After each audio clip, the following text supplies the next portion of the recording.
Olá, turma. Um bom dia a todos vocês, tudo bem? Espero que sim. Hoje iniciaremos os estudos referentes à nossa quinta semana do PET 2. Bom, nesta quinta semana nós vamos encontrar a inserção de novos temas a serem trabalhados. Nós vamos mudar bastante sobre aquilo que estávamos falando até então. Basicamente, diante disso, na quinta-feira eu irei enviar para vocês um podcast sobre o que iremos trabalhar nesta quinta e sexta semana do PET de vocês. Então, como eixo temático, vocês encontrarão nesta quinta semana as mutações que ocorrem no mundo natural.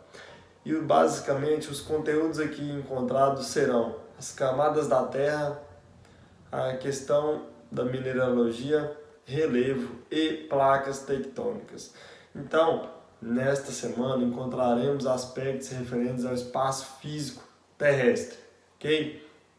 Então, nós iremos discutir questões relacionadas à dinâmica da litosfera terrestre. Recomendo a todos fazerem a leitura de maneira atenciosa do texto apresentado no PET e daquele que eu acabei de enviar para vocês, para ficar mais fácil o entendimento dos temas abordados e ajudar na resolução do exercício que é proposto para vocês. Falando sobre o exercício, nós encontraremos nesta quinta semana um total de 5 questões. Irei explicá-las aqui agora. A questão número 1, ela possui o seguinte enunciado: por que podemos afirmar que a deriva dos continentes, ou seja, a deriva continental, a formação de cadeias de montanhas e outras formas do relevo, além dos terremotos e tsunamis, passaram a ser bem mais compreendidos a partir da teoria da tectônica de placas? Então eu enviei para vocês um texto que contém basicamente a explicação dessa questão e que fala sobre a teoria da tectônica de placas, a teoria das placas tectônicas. Em relação à questão 2, possui o seguinte enunciado: sobre a falha geológica de San Andreas, localizada nos Estados Unidos, podemos afirmar que, basicamente, eu recomendo que vocês façam uma breve leitura ou pesquisa sobre essa falha geológica de San Andreas. Na quinta-feira, no podcast, eu irei falar mais sobre esta falha geológica e irei explicar o que é uma falha geológica. Bom, então vocês irão procurar a resposta dessa questão no que diz respeito à falha geológica de San Andreas. Segundo ela, nós podemos afirmar que, aí vocês irão ter que fazer a leitura dessas 4 alternativas e assimilar o que é o correto nesta questão.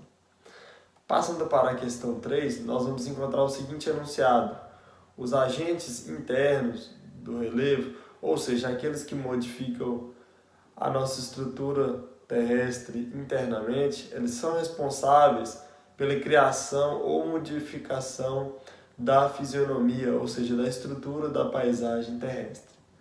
Um desses agentes é provocado por forças no interior da Terra, que atuam de forma lenta e prolongada ao longo da nossa crosta terrestre.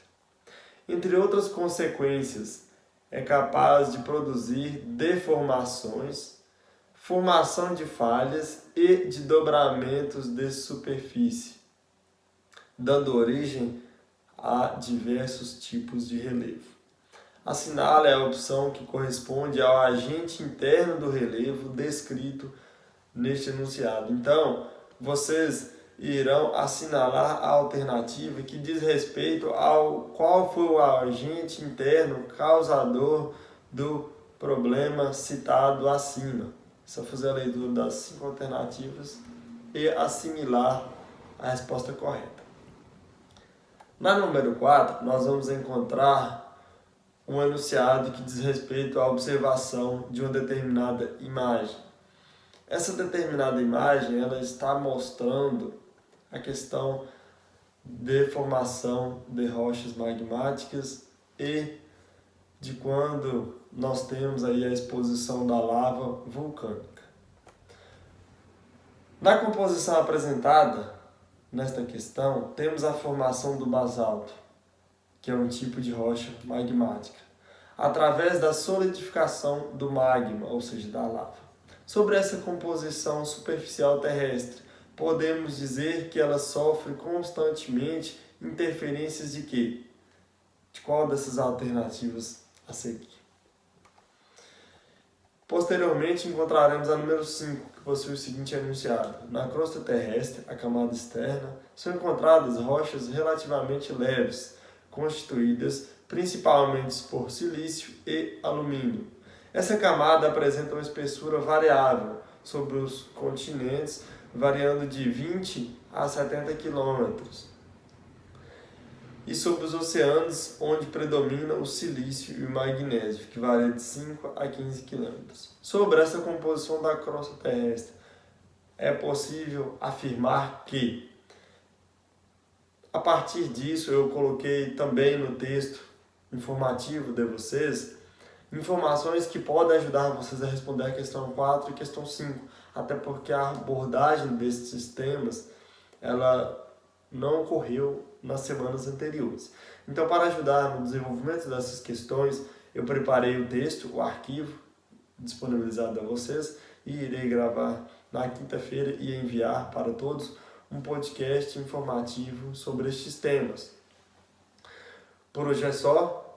Fiquem atentos às próximas informações. Encontrando dúvidas, por favor, entrar em contato comigo. Tenham todos um ótimo dia e até mais.